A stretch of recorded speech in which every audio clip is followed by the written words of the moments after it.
সোনম রঘুবংশী আর রাজা, এদের বিয়ে প্রায় 1 মাস আগে হয়। 1 মাস বিয়ে হওয়ার পরে ওরা হানিমুনে মেঘালয়ে যায়, যেখানে যাওয়ার টোটাল প্ল্যানটাই মেয়েটার ছিল।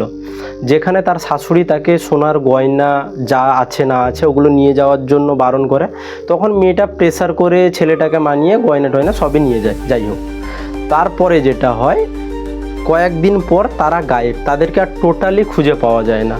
যেহেতু টোটালি ওদেরকে খুঁজে না পাওয়া যেতে 7 দিন পরে ছেলেটার কাটা মাথা পাওয়া যায়। ছেলেটার যে বডিটা উদ্ধার হয়েছে তার গলা কাটা অবস্থায়। তার 4 দিন পরে মেয়েটাকে গাজীপুর থেকে উদ্ধার করা হয়।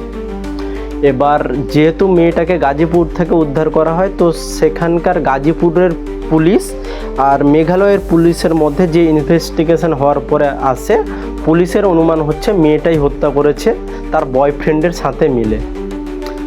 এবার যদি মেয়েটাই হত্যা করে থাকে, এটা এখনও কোনো রকম কোনো প্রুফ আসেনি, যদিও লাস্ট 6 মাসে প্রায় এরকম 10টারও বেশি কেস সোশ্যাল মিডিয়ায় দেখা যাচ্ছে, যেখানে মেয়েরা তার বরকে হত্যা করছে বয়ফ্রেন্ডের সাহায্য নিয়ে।